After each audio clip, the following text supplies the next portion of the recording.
Okay, so we are in the middle here of Shaar Hasimcha. We're nearing the end of the section on bitachon. There's a heavy emphasis on bitachon because that's how a person attains true simcha. And the Orchos Tzadikim just went through 8 levels of, not levels, but 8 different aspects of bitachon, which we reviewed last time. So we don't have to review it again this time. And we're towards the end of the last area of bitachon, which is the concept that there is an olam haba, where a person goes after he passes on, and the ne'imus, the sweetness and the geshmak and the hanan, the pleasure that a person, that the neshama will have in the world to come cannot be described in this world. It's not possible. Because in this world, we're in a physical body, and the physical body, we obviously cannot appreciate the spiritual pleasure. That's not going to be possible. He does give one, I guess, weak parable. He himself calls it a weak parable, which is that the geshmak that a person gets when he hasn't seen his child in a long time and he finally sees him. So there's a certain pleasure, certain feeling that a person gets at that moment. That's like the closest we get to a ruchniisdika pleasure, ruchniisdika hana.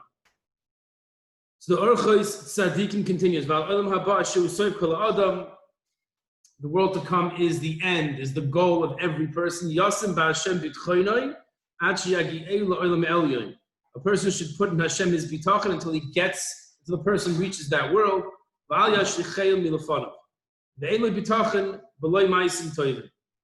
there's no such thing as bitachon without doing ma'asim tovim mitzvahs.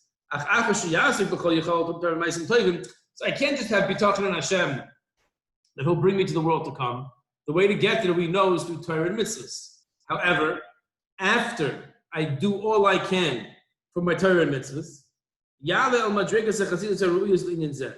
and he goes all high in the levels of the Chassidus, then he has bitachon Hashem that he's gonna get the reward that is waiting for him.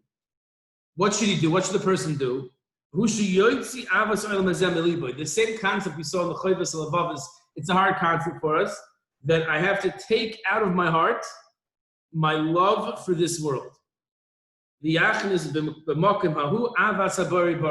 instead of the love for this world, I have to put in love for HaKadosh Baruch Hu. And then a person is moiser nefesh for Hashem.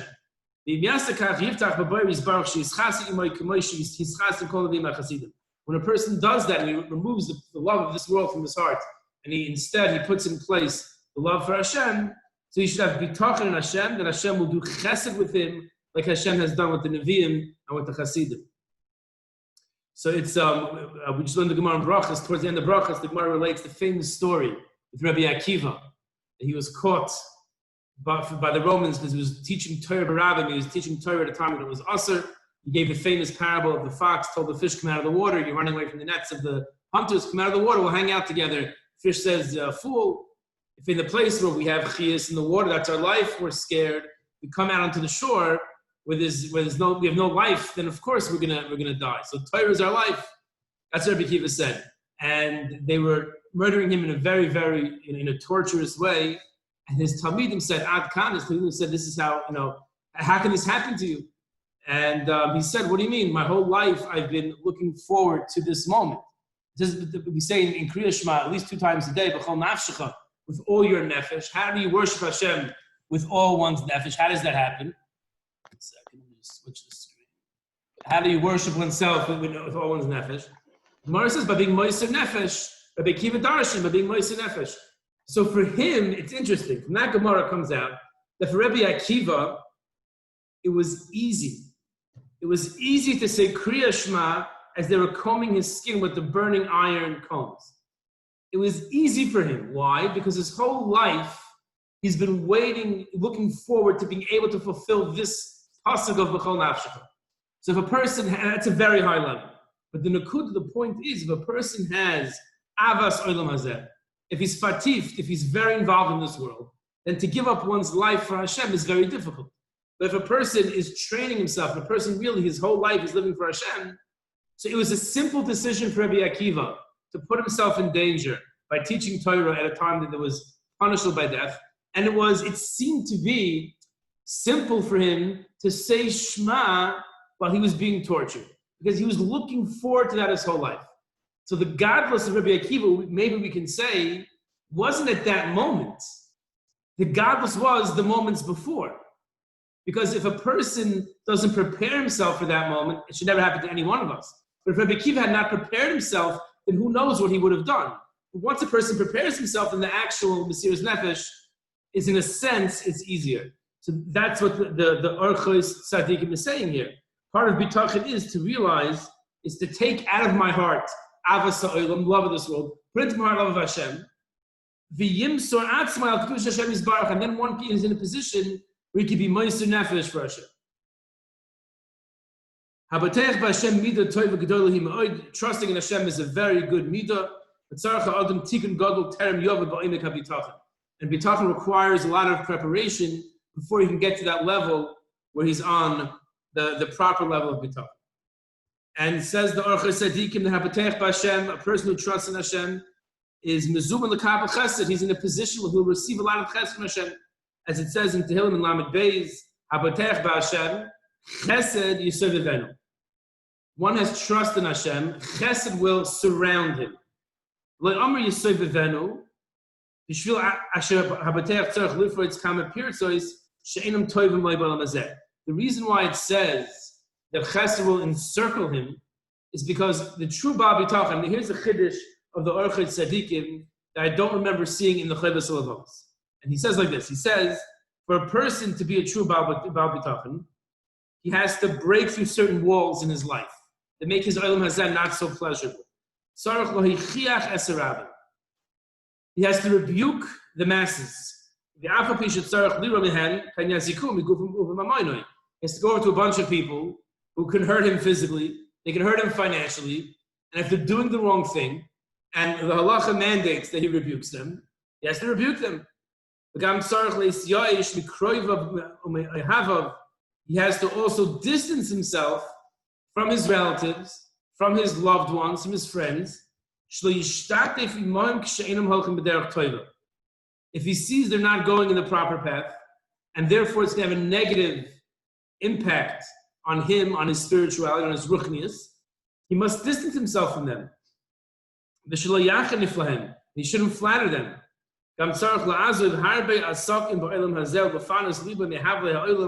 He also has to leave a lot of his asif, what he's involved with in this world, businesses. I mean, when he says lazim, he doesn't mean not to work.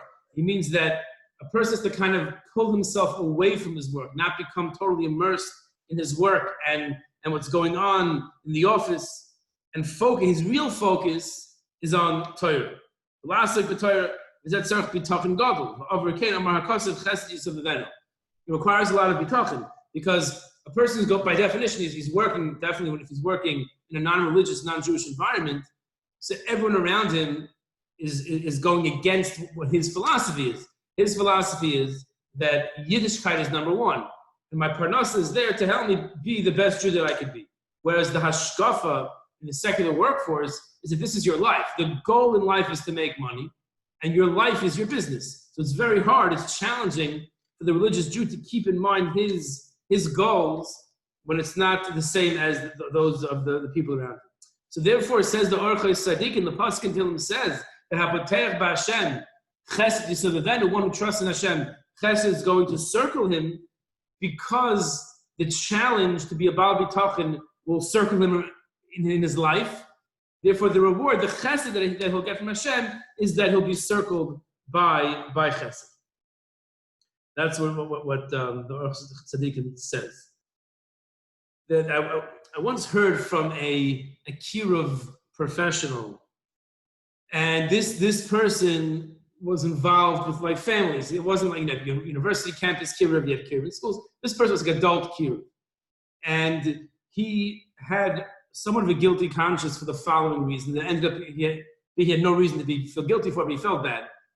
That a number of times he ruined marriages, he ruined relationships, because he starts working on a couple, on a family, to make them from. And one spouse receives it well, and the other one doesn't, and is not receptive. And that causes strife often in a relationship, but when they're not on the same page on a ruchnistic perspective, that can cause a lot of tension in the relationship. And he saw marriages fall apart in front of him because of what he did. That's not a good feeling. So he asked, I forgot who he asked. He asked the big Rav, should he not do that? I mean, he can focus on care with in other areas, not go for the families. So the person told him, of course you should do it. You're saving them. Meaning, if the point of life, that's the point, is to have a happy marriage, then you're doing the wrong thing. But if the point of life is to be a shomer Torah and mitzvahs, you're doing the right thing. That as hard as it is to say this, and of course it's easier to say it when one doesn't go through it, but it's better to live a life of Torah and mitzvahs and have a broken marriage than have a wonderful marriage, but not connect to a Kadosh Baruch Hu. Hashem didn't put us on the world in this world to have a good marriage. We have to have a good marriage. That's not why we're here.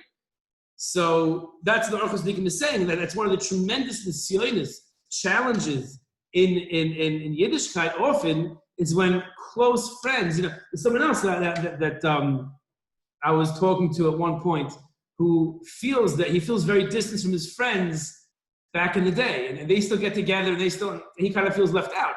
And that's the challenge for a person who comes to Yiddishkeit.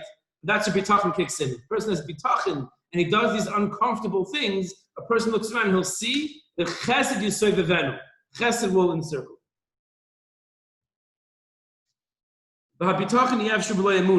Says the Orchos Tzadikim that bitachon is not possible without emunah. And again, he'll define what emunah is. He breaks it up that emunah is the belief in Hashem, that Hashem is all-powerful, and then bitachon is the trust and living one's life with that idea. So I act based on that. So I think we said last time, emunah is the theory, and bitachon is the mindset that I put that into practice. So it's impossible to have bitachon without emunah. The Pasuk says in Tehillim in Kapitel Tes that v'yivtechu b'cha, they'll have trust in you. Who's going to have trust in Hashem? Yoidei shmecha, those who know your name. Ki hayoidim shmaya gadol makim glasuk rasai, those who know Hashem's name and they recognize Hashem's gedula, Hashem's greatness and His gevura and His might. And they believe that they have faith in Hashem with all their hearts. They can have the bitachon. Ki bitachon ve'emunah heim shutz. Bitachon and emunah are partners. In ein emunah, in bitachon. If there's no emunah, there's no bitachon. The emunah roisha Torah. The emunah is the head of the Torah. As it says, Anochi Hashem Lokecha. The first of the Aseret Dibros is, I am Hashem your God. Elohim acherim. You shouldn't have any other God. So emunah is that yediyah, that knowledge that Hashem is the God. If he doesn't believe in that, so his Torah is not going to help him. When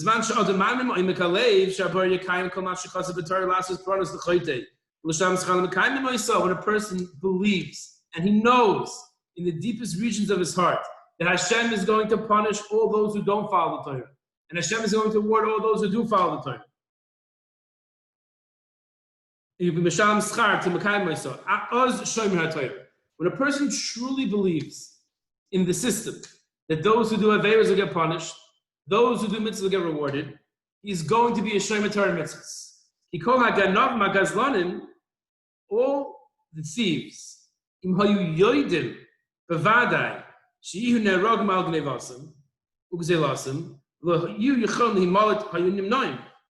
let's say you told the mafia boss or some of the ganav, you should know that when you steal this, I know for a fact you're going to be killed.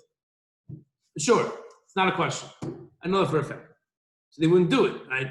A person only steals because he feels there's a chance he'll get away with it. That's the vast majority of ganav. So says the Orchos Tzadikim, they always think, they trust, they're going to get away with it. They do whatever they want. It's the same thing when a person sins. If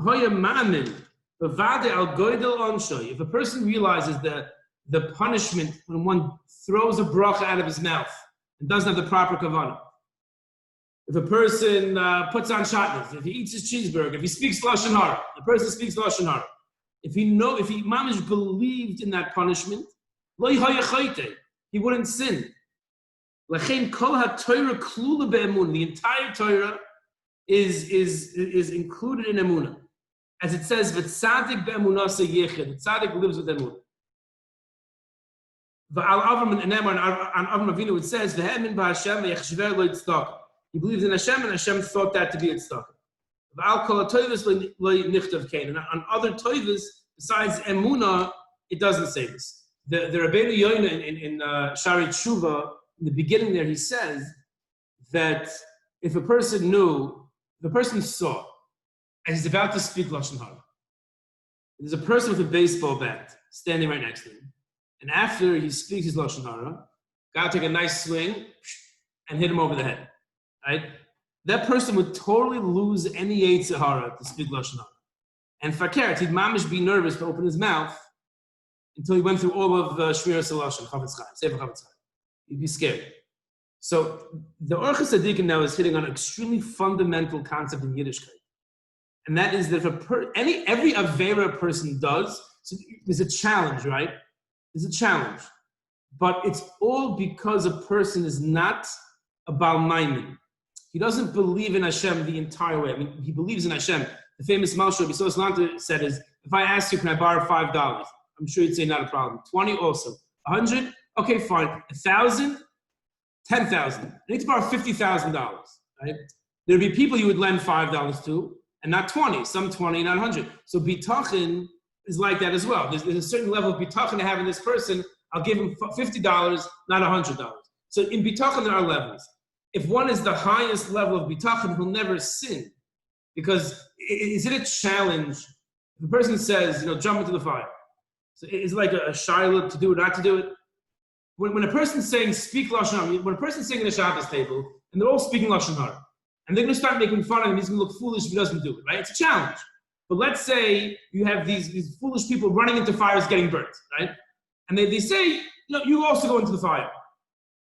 I'm not going into the fire. Either they're going to make fun of you, they're crazy. They're crazy. They're jumping into the fire, they're getting burnt. And they're making fun of me, I'm not jumping into the fire, they're Meshugayim. So the emes is that the Lashon Hara is the same thing. What's the difference? The only difference is that maybe I won't get punished. If you saw the baseball bat, and when he said Lashon Hara, he gets a spiritual clap on his head, and his thing is growing like that from the clap, so there'll be no nisayon. So if you think about it, every nisayon that we have in Yiddishkeit is the root of it really is a lack of emunah. If we believed 100%, just like jumping into the fire is going to hurt, so an Aveira is going to hurt, then it wouldn't be any sign. It wouldn't be any sign for us. So that's the Orchos Tzadikim is saying over here. That's what Rabbeinu Yoina also says in Shaar Tshuva. So now the Orchos Tzadikim goes back to Simcha. So we'll hold off for next week on this. He gets back to Simcha, but this was his whole, not a tangent, but his whole section in Simcha on Bitachon, because as we'll drive home next week, we'll see Be'ez Hashem that Simcha really is to an extremely large extent dependent on Bitachon. So we'll pick up Be'ezras Hashem on Tuesday. Have a good Shabbos. Take care.